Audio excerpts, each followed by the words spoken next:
I did get shot when I was 14 years old, but you know, the bullet missed my heart by 2 inches, and I used that as a wake-up call in my life, because I was sitting on a table looking at the lights, kind of similar to these, like, do I really want to be like these guys?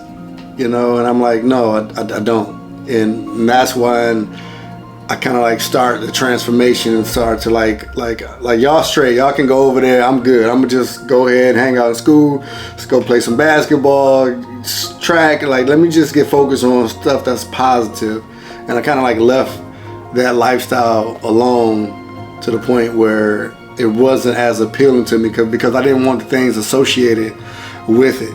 Because a lot of them end up going to jail for significant periods of time. And I knew if I would have continued to roll with them, my name would have been on the indictment list. Grew up in a really close community over on Grand River and Schoolcraft. My mother ended up getting married. We ended up moving from Grand River and Schoolcraft to like the University District, where I had this big house with like 7 bedrooms, 5 bathrooms. Then they ended up getting divorced, and then we ended up going back to the neighborhood that we were from. It was one of the worst experiences I had by going from swimming pool and jacuzzi to now you gotta pour water down the toilet to get it to flush, and the pipes freezing, and you know, rats and roaches. So I was like, hey, I need to get out of here. And that's when I got serious about school. I've seen my dad 2 times in my life.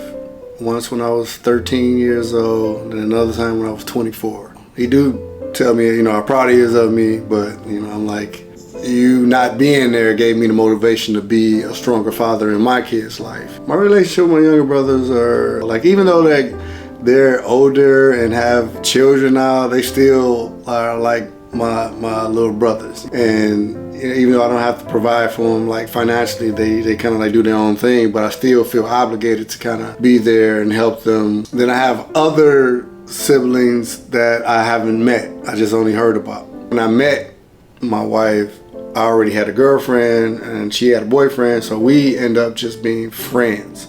And for a couple years, and we started dating a couple of weeks before prom. We started dating in 97, we got engaged in 99, we got married in 2001. We didn't have our first child until 2006. It was my son Joshua, who's 19, and then my daughter Selah, who is 15. You know, I just want my kids to know, like, I'm not perfect and I don't have all the answers, but I know someone who is perfect and I know someone who has all the answers. So if I can help you get a relationship with God, you know what I'm saying, like that would solve your problem. Early in my life, I didn't really have a relationship with God. Like, I was interested in dating my now wife, and her youth pastor told her that, you know, if you're really interested in somebody, they should be coming to church. So I started going to church, and I started hearing God's word in a transformative way where I'm like, wow, that makes a lot of sense. And then Miles Monroe came and visited the church one day. Miles Monroe was a pastor and a leadership pastor out of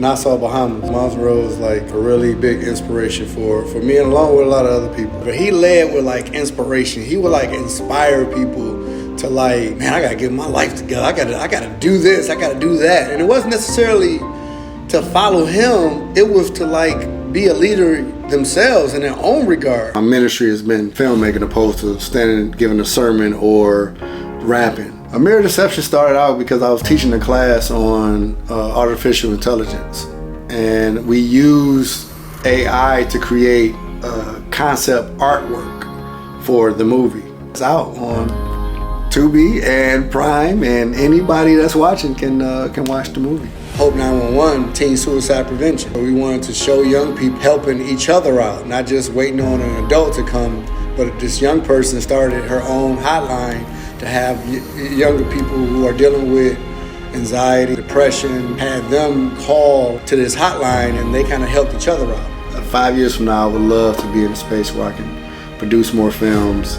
with higher budgets and bigger name actors. I love creating art and allowing other people to enjoy the art. I love playing pickleball, I love the exercise, I love hanging out with people who play pickleball, talking about pickleball. Hopefully I can make a movie that has pickleball in it.